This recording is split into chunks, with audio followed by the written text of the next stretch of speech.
This video film is meant to demonstrate in dance an ever-ongoing past-future dialogue in Philippine culture.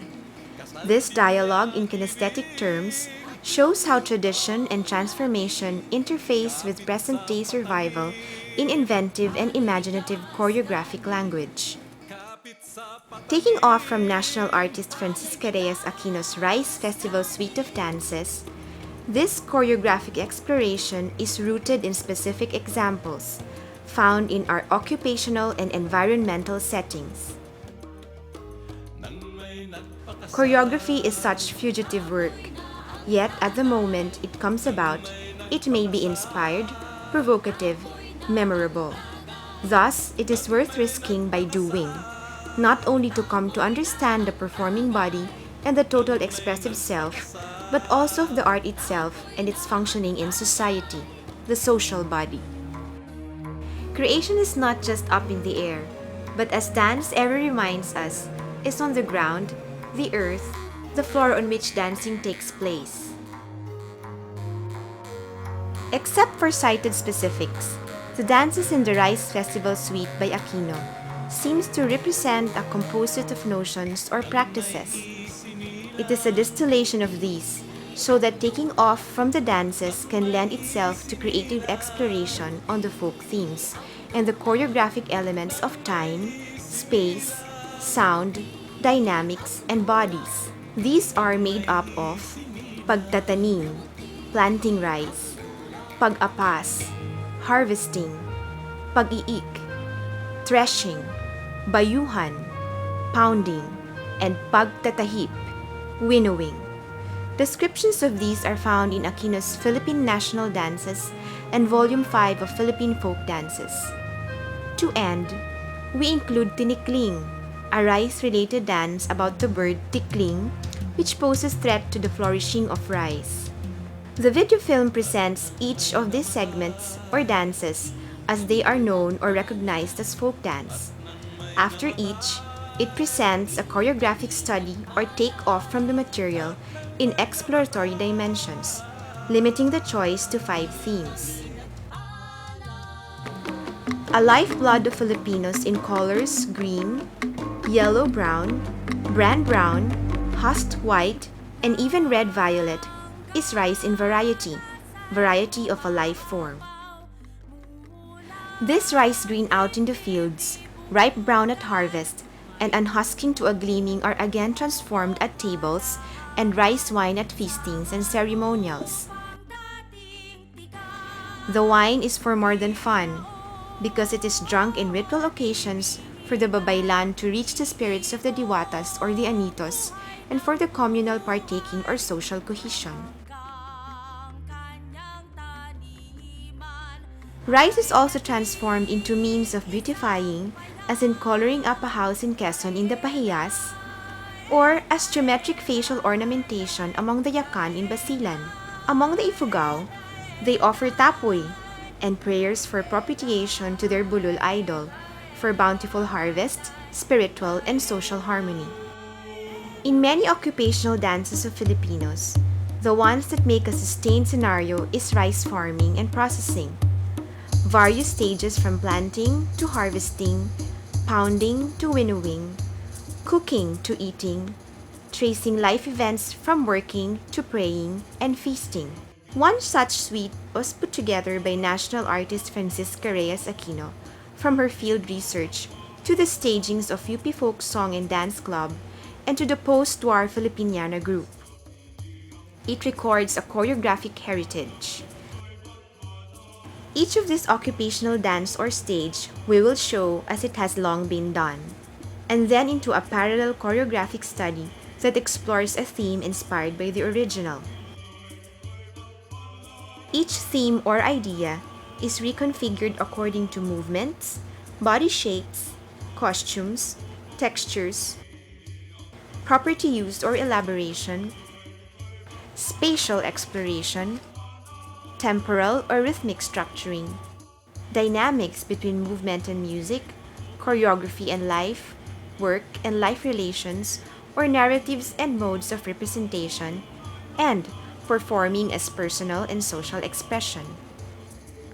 Dance is only appreciable when seen and heard with its rhythmic or musical articulation, only comprehensible in flow of time, shapes, and themes in space in the human body dancing.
Set to the song Pagtanim, Hindi Biro, pagtatanim imitates planting rice stalks.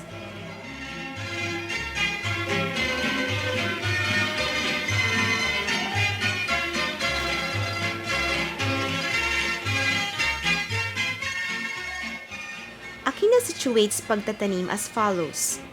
In many regions in the Philippines, rice planting is considered by some people as a ceremonial affair. Many things should be observed to ensure good harvest.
As the folktale suggests, a choreographic exploration allows the following: dancing in unison in a line or more, spatial renditions with a group or groups moving forward,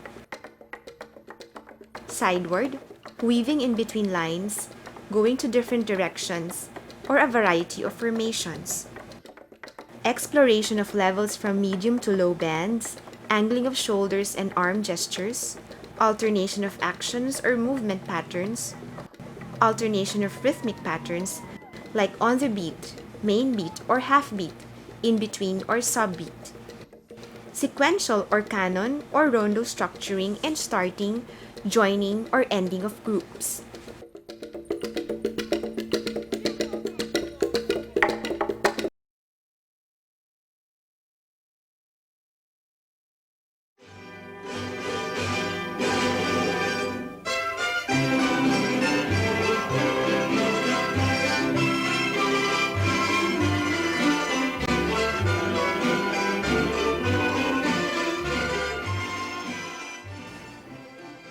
Aquino explains pag-apas as follows. When the palay are ripe and yellow, they are ready for harvesting. Different regions have different ways. No matter how they do it, harvesting is always an occasion of rejoicing and celebration.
progress to the next stage or stages in the suite, we explore more aspects of choreographic play, thus on structures of unison, alternation, and rhythmic interplay.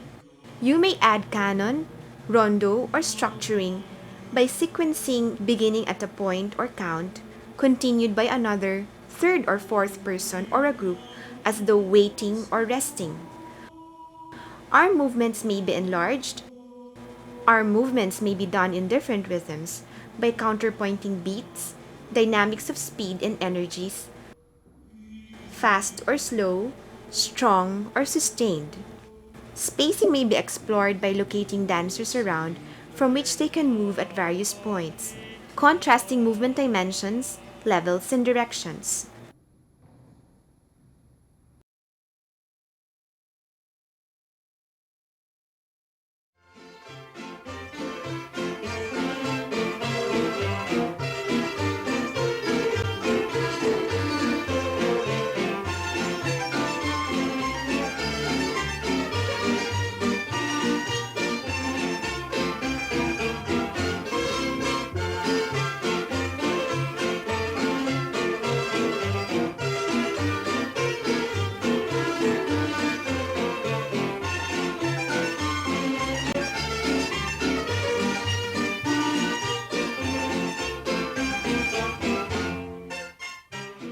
Aquino links harvest to the next task, threshing.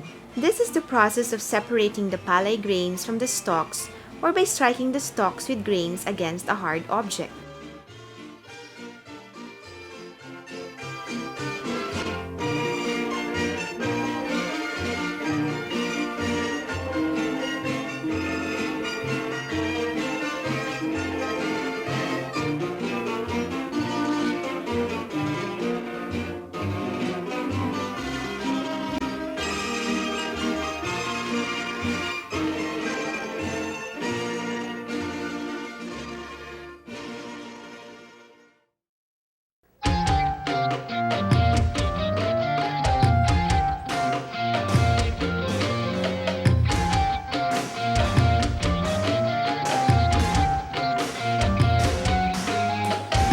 Magmula sa maliit, butil ay pinalaki ng ganda ng babae at lakas ng lalaki. Mula sa isa lamang, binhi ay nagsidami, pati ang mga kulay, katawagan at klase.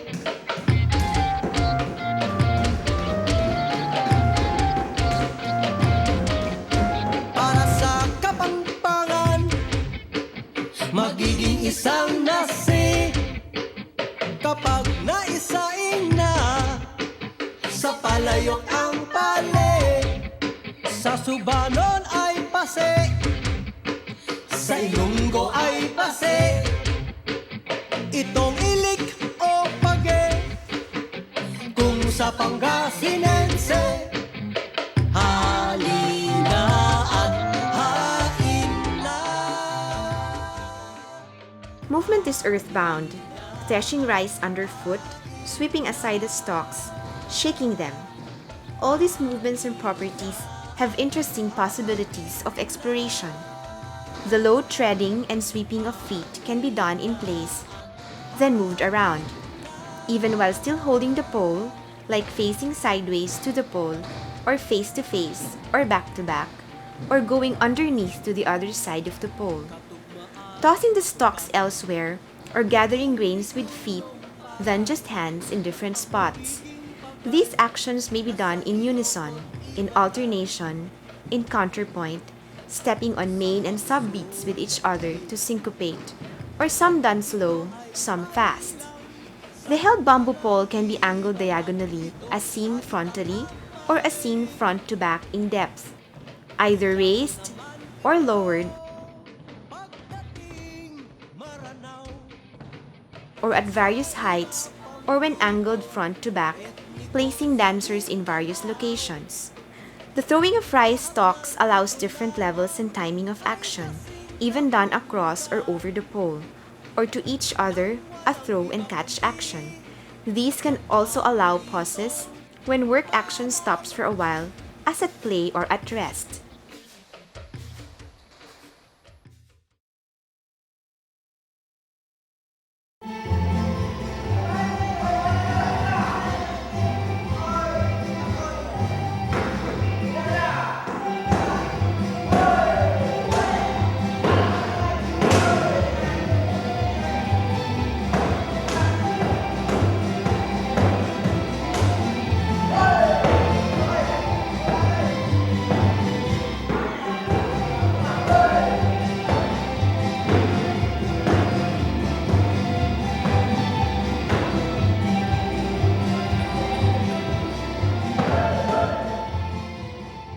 In Philippine national dances, Aquino explains that this occupational dance is still performed in places where there are no rice mills. Bayuhan is usually celebrated with a social gathering.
Bayuhan has a lot of possibilities for choreographic explorations in theme.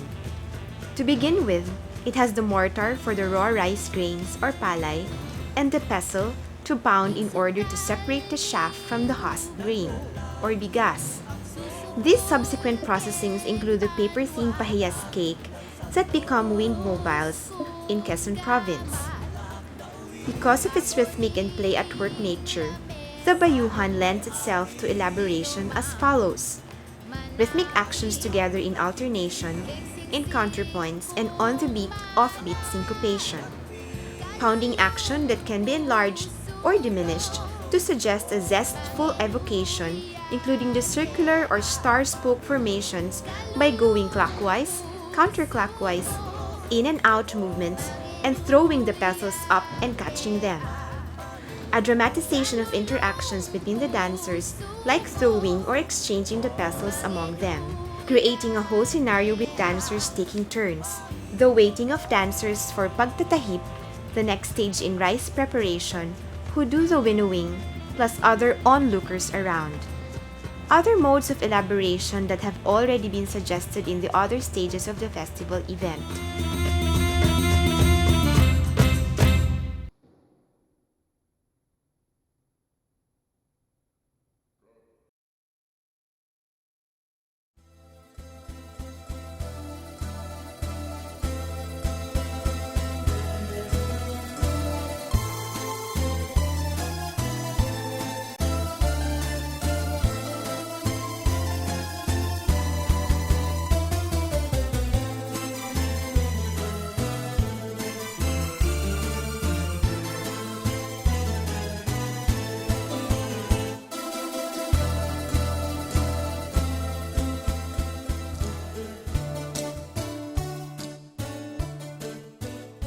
Aquino describes winnowing as the process of separating the husks from the grain after the palay has been pounded. The beauty of this dance depends upon the graceful and skillful movements of throwing the pounded palay into the air and catching them again with accuracy.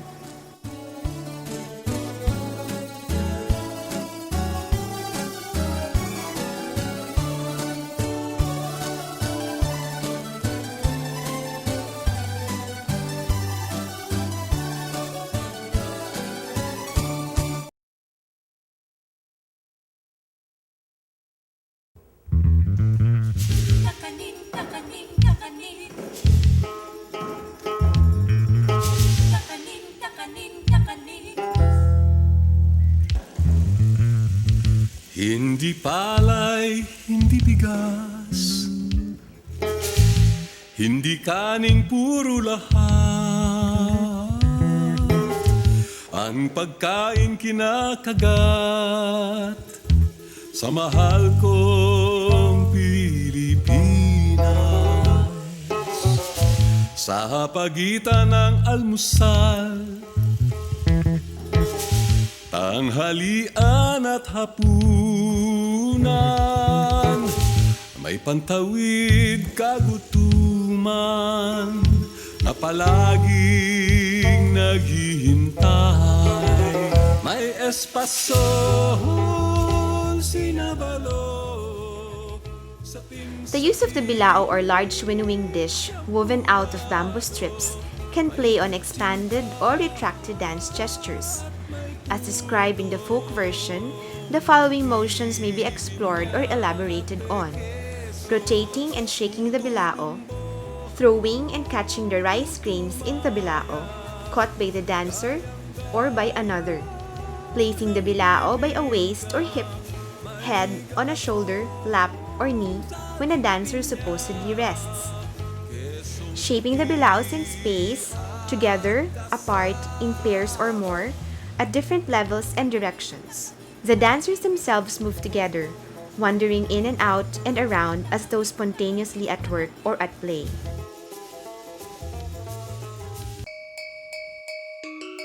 This survey of rice festival dances is put together by Aquino. The traditional exemplifies not only earlier choreographic language and formulations, at the same time, it also suggests possibilities for contemporary compositional understanding and formulations. This concluding presentation wishes to emphasize the distinction between a more traditional or realistic representation and a more stylized derivation or elaboration based on the original. Important is the awareness and acknowledgement of the context in each mode of representation or performance style functions in their respective portrayal and signification. Indeed, the indigenous dance reminds us of both the choreographic imagination and the social congeniality of the Filipinos, which together have not only made the dance endure to be enjoyed, but also as the dance tinikling itself has functioned as a mode of attaining our social cohesion through time, as a people, as a nation.